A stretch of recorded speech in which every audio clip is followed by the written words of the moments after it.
Hello and I welcome you all to civil सोशन। जैसा कि हम सब कई सारे आर्टिकल्स देख रहे हैं कि इस समय जो इटली के डिफेंस मिनिस्टर हैं वो हमारे यहाँ भारत विजिट किए हैं और इस समय न्यू दिल्ली में वो राजनाथ सिंह जी के साथ अपनी मीटिंग कर रहे हैं और राजनाथ सिंह जी ने उनको दो टूक कह दिया कि जो डिफेंस टेक्नोलॉजी है उसको आप पाकिस्तान को शेयर कतई नहीं करेंगे। और इस तरीके से काफ़ी एक हार्श टोन में उनसे बात की गई है और जिस भी तरीके से जो भी कहा गया है उसको आइए समझने की कोशिश करते हैं और इटली के साथ कुछ डिफेंस टाइज हैं हमारे, उनको भी जानने की कोशिश करते हैं। तो बेसिकली अभी हुआ क्या कि हमारे यहाँ एक हाई लेवल डिफेंस टॉक्स चल रही थी नई दिल्ली में, जिसमें डिफेंस मिनिस्टर राजनाथ सिंह जी ने एक थ्रिल मतलब एक डायरेक्ट अपना बात कही है जिसको दो टूक शब्दों में कहा जाना चाहिए। वो कहा कि आप जो सेंसिटिव डिफेंस टेक्नोलॉजीज हैं वो पाकिस्तान को शेयर मत करिए। और ये किसको कहा गया? ये जो गुइडो क्रोसेटो है, बेसिकली कुछ नाम उनका अलग हो सकता है प्रोनाउंसिएशन में, तो सॉरी फॉर दैट। तो इटली के डिफेंस मिनिस्टर हैं और इनको इन्होंने दो टूक शब्दों में कहा क्योंकि जो डिफेंस कॉपरेशन है इटली और पाकिस्तान के बीच में ये टेक्नोलॉजी ट्रांसफर तक पहुंच गई थी जिसको लेकर भारत भी कंसर्न था। तो हमने अपनी कंसर्न डायरेक्ट जो डिफेंस मिनिस्टर हैं इटली के उनसे डायरेक्टली उनके साथ बैठकर कही है अपनी हाई लेवल टॉक्स में। अच्छा ठीक है, इसने इसलिए ज़रूरी था क्योंकि जो स्ट्रेटजिक पार्टनरशिप है वो क्रिटिकल मिलिट्री टेक्नोलॉजीज़ को सिक्योर करना चाहती है कि वो जो हमारा एडवर्सरी है जो कि एयर स्ट्राइक्स जिनके ऊपर हम करते रहते हैं पाकिस्तान, उन तक वो टेक्नोलॉजीज ना पहुँचे। क्योंकि भारत देश के साथ एक काफ़ी अगर डिफेंस एग्रीमेंट चाहिए इटली को तो हमको पाकिस्तान को सहयोग में लेना नहीं पड़ेगा और उसको हमेशा एक डिफेंसिव मोड में पाकिस्तान को रखते हुए इटली को देखना पड़ेगा। चलिए ये बात हो गई, हमने यहाँ कह दिया। तो इसका कुछ बैकग्राउंड भी है? जी हाँ, बैकग्राउंड है क्योंकि पाकिस्तान को एज अ सिक्योरिटी थ्रेट हम देखते हैं जैसा कि हम सभी जानते हैं और ये नेशनल इंटरनेशनल टेररिज्म का एपी सेंटर बन जाता है पाकिस्तान, इसलिए ऐसा कहना पड़ा हमारे डिफेंस मिनिस्टर को। अच्छा, फिर हमने भाई जो टेक्नोलॉजिकल लीक कंसर्न्स हैं वो हमने देखा है हिस्ट्री में, क्योंकि जैसे जो हमने सिमिलर कंसर्न्स यूरोपियन कंट्रीज़ के साथ और रेज किए हैं, जैसे नीदरलैंड्स हो गया। क्योंकि होता क्या है कि जो डुअल यूज टेक्नोलॉजीज होती हैं वो इनडायरेक्टली ट्रांसफर हो जाती हैं प्राइवेट डिफेंस फर्म से सीधे हमारे एडवर्सरीज को। तो इसके लिए कॉशियस रहने के लिए कहा है हमारे डिफेंस मिनिस्टर ने इटली के डिफेंस मिनिस्टर को। और ऑब्वियसली जो चेंजिंग नेचर ऑफ वॉरफेयर है, जैसे भाई एआई इनेबल्ड ड्रोन्स आ गए हैं भाई, एआई के माध्यम से बहुत सारे ड्रोन्स अब बहुत सारा खुद ही इंटेलिजेंस गैदर करके और अपने लड़ाई लड़ रहे हैं। तो ऐसी कोई टेक्नोलॉजी हमारे एडवर्सरी के पास होगी तो उसका मिसयूज हो सकता है। फिर साइबर इलेक्ट्रॉनिक वॉरफेयर है ही है और सेंसर्स इस समय एडवांस आ चुके हैं जिसकी टेक्नोलॉजी हमें चाहिए और उस टेक्नोलॉजी को हमारे जो राइवल देश हैं उनके पास नहीं जाना चाहिए, नहीं तो वो उसका मिसयूज कर सकते हैं हमारे ही अगेंस्ट। तो ये सारे कंसर्न्स हमने अपने इटालियन काउंटर पार्ट से राजनाथ सिंह जी ने रेस किए थे। चलिए ठीक है, तो और क्या डिस्कस हुआ है इंडिया इटली डिफेंस टाइज में वो भी देख लेते हैं। भाई सबसे पहले तो हमने जो है इसको मिलिट्री कोऑपरेशन प्लान के तहत साइन किया है 2026-27, यानी पूरे साल का हमने एक मिलिट्री कोऑपरेशन प्लान साइन किया है जिसमें जॉइंट ट्रेनिंग एक्सरसाइजेस होंगी, स्टाफ एक्सचेंजेस होंगे, यानी हिंदुस्तान के जो स्टाफ मेंबर्स हैं, खासकर मिलिट्री स्टाफ की बात हो रही थी यहाँ पे, वो एक दूसरे के देश में जाएंगे और सीखेंगे। एंड ऑब्वियसली मैरीटाइम कोऑपरेशन भी होगा क्योंकि इटली भी एक अच्छा नेवल पार्टनर है हमारा। तो इस तरीके से हमने देखा। फिर हम कोलैबोरेट कर रहे हैं एआई इनेबल्ड सिस्टम्स में, काउंटर ड्रोन टेक्नोलॉजीज में, क्योंकि ड्रोन हमारे यहाँ बहुत ज़्यादा प्रॉब्लमेटिक होते जा रहे हैं क्योंकि चीपर ड्रोन्स पाकिस्तान प्रोड्यूस करता है और हमारी टेरिटरी में भेजने की कोशिश करता है। तो उसको काउंटर करने के लिए जो टेक्नोलॉजीज चाहिए उसमें हम कोऑपरेशन कर रहे हैं। ग्रीन पॉपुलेशन जो प्रोपल्सन एक नेवल टेक है उसको देखा जा रहा है ताकि जैसे बेसिकली न्यूक्लियर टेक्नोलॉजी पे जो सबमरीन्स हैं वो बिल्ड करना और न्यूक्लियर एनर्जी से चलने वाले जो वॉरफेयर्स हैं उनको हम इनेबल करेंगे। ये मैं न्यूक्लियर वेपन की बात नहीं कर रहा, न्यूक्लियर एनर्जी की बात कर रहा हूँ जो कि ग्रीन होती है, यानी वो कोई भी एनवायरनमेंट को हार्म नहीं करती है। तो उस पर भी हमारा टेक्नोलॉजी ट्रांसफर और कोलेब्रेशन चल रहा है। एंड ऑब्वियसली जो स्ट्रेटेजिक सेक्टर्स हैं जिन पर डिस्कशन चल रहा है वो मेरीटाइम डोमेन अवेयरनेस पर चल रहा है जो कि इंडियन ओशन में होगा। जैसा कि मैंने बताया, इटली की नेवल एक्सरसाइज और इंडियन नेवल एक्सरसाइजेस और नेवल कॉपरेशन यहाँ पे बढ़ेगा इंडियन ओशन में, और डिफेंस इंडस्ट्रियल कॉपरेशन बढ़ेगा। दोनों देशों की जो डिफेंस की इंडस्ट्रीज हैं वो साथ में आके बनाएंगी और क्रिएट भी करेंगे जिससे आत्मनिर्भर भारत का जो हमारा इंडिजिनस मैन्युफैक्चरिंग गोल है वो भी पूरा होगा।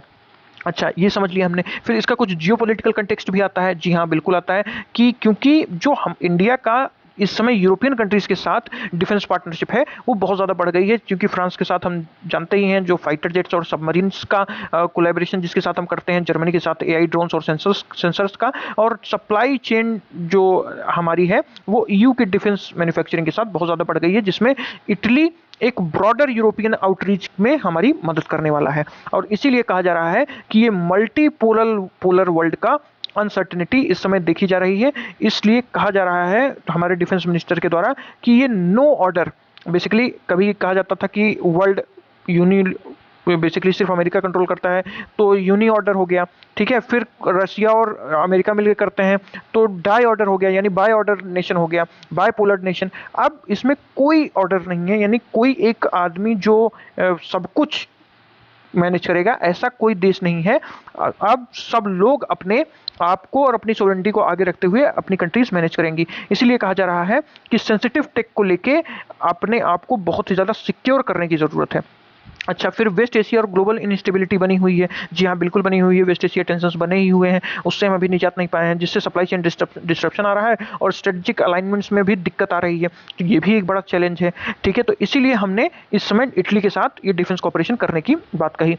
फिर इटली जो है ये स्पेसिफिकली हमको मैटर क्यों करता है, क्योंकि इटली का जो एडवांस डिफेंस इकोसिस्टम है, जैसे यहाँ पे बहुत सारी हमने इंडस्ट्रीज के भी नाम लिख रखे हैं, आल्ट ग्रुप हो गया, फिनकेटियर हो गया, ये लियोनार्डो हो गया, इस तरीके के जो मैन्युफैक्चरर्स हैं, ये जो हाई 6th जनरेशन एयरक्राफ्ट्स हो गए, नेवल वेपनरीज हो गई और एयरक्राफ्ट्स हो गए, फिर जो रडार सिस्टम्स हो गए, ये इस तरीके के बहुत अच्छे अच्छे कंपोनेंट्स बनाते हैं। जैसे टेम्पेस्ट हो गया, टेम्पेस्ट के साथ हम 6th जनरेटर जो फाइटर जेट है उसके साथ हम मेंबर हैं, और ये भी एक मेजर ग्लोबल प्रोजेक्ट है जिसमें हम अपना योगदान दे सकते हैं और इससे काफ़ी बेनिफिट भी ले सकते हैं, क्योंकि ये हाईली सेंसिटिव प्रोग्राम है, ठीक है, जिसमें टेक्नोलॉजी ट्रांसफर भी मिलेगा या टेक्नोलॉजी सीखने को मिलेगी बेसिकली। और नाटो और ईयू के लिंकेजेस में भी इटली एक गेटवे का रोल प्ले करता है, जिससे नाटो का टेक इकोसिस्टम और यूरोपियन डिफेंस सप्लाई चेन ये मजबूत होता है। तो इतनी सारी चीज़ों में इटली बहुत आगे है, जिसका फायदा इंडिया को मिल सकता है, बिल्कुल मिल सकता है। फिर स्ट्रेटेजिक सिग्निफिकेंस क्या है इंडिया की वार्निंग का, कि भाई इंडिया ने जो वार्न किया इटली को, उसका क्यों हमने ऐसा किया, क्योंकि भाई देखो, हम एक स्ट्रेटेजिक रेड लाइन ड्रॉ करेंगे। अगर आप हमसे डिफेंस कॉपरेशन कर रहे हो और चाहते भी हो तो वो अनकंडीशनल ट्रस्ट पे होना चाहिए। हम ये नहीं बर्दाश्त करेंगे कि वही टेक्नोलॉजी आप इंडिया के साथ भी शेयर करो और वही सेम टेक्नोलॉजी आप पाकिस्तान को भी शेयर कर दे रहे हो, जो कि हमारा एडवर्सरी है। तो ये बिल्कुल नहीं होना चाहिए। फिर ट्रस्टेड सप्लाई चेन पे ही हम डिपेंड करेंगे, ताकि आप हमारे रिलायबल पार्टनर बन सको और कोई भी डाइवर्जन ना हो टेक्नोलॉजी में। इसलिए कहा जा रहा है कि जो फ्रेंड शोरिंग, यानी हमको कोई ऐसा चीज़ नहीं चाहिए कि बाद में हमारी दोस्ती में कोई बाधा आए, कोई शोरिंग आए, यानी कोई खट्टापन आए।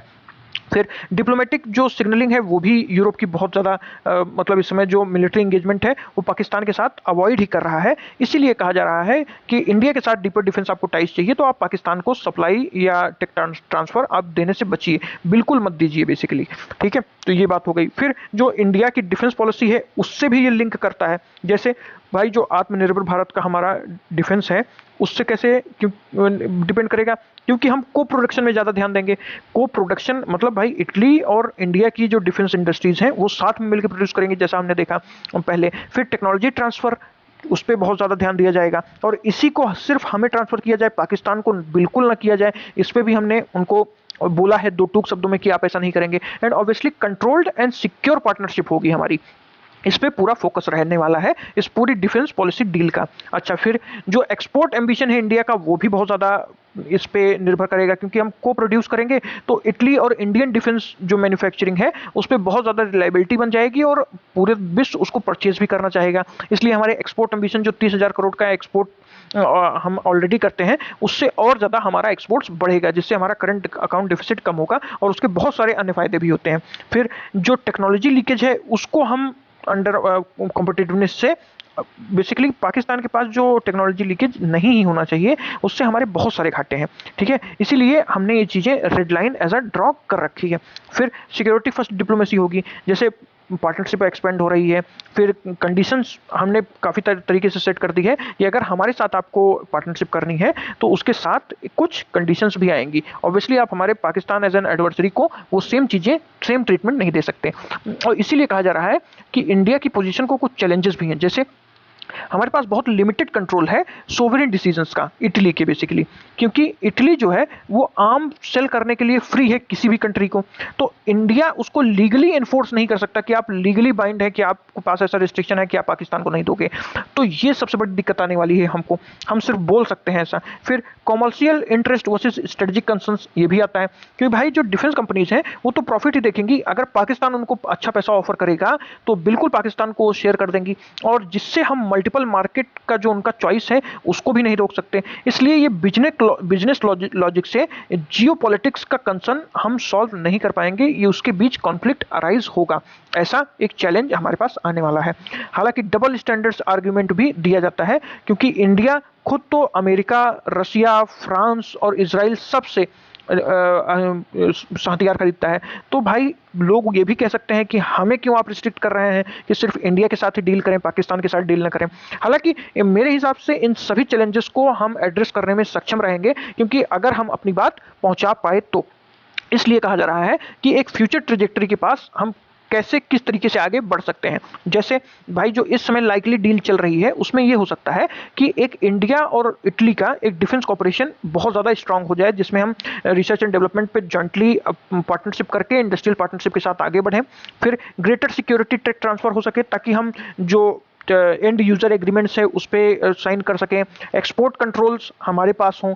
भाई जैसे दो देश मिल के अगर कोई चीज़ बनाते हैं तो किसको एक्सपोर्ट किया जाएगा किसको नहीं, वो टेक्नोलॉजी, वो जो एक्सपोर्ट कंट्रोल है वो इंडिया के पास भी होना चाहिए। इटली के पास तो ऑब्वियसली होगा ही, बट इंडिया के पास ज़्यादातर होना चाहिए, क्योंकि इंडिया में वो चीज़ मैन्युफैक्चरिंग उसकी की जाएगी। फिर इंडिया जो है वो निश्चित टेक्नोलॉजी को एक्सक्लूसिवली पुश कर रहा है, जैसे एआई ड्रोन टेक्नोलॉजी हो गई हमारे पास, सेंसर टेक्नोलॉजी हो गई, और ऑब्वियसली जो मेरीटाइम सिस्टम्स है इसको भी हम बहुत एक्सक्लूसिवली पुश कर रहे हैं। इसके साथ हम कॉपरेशन ज़्यादा चाहते हैं।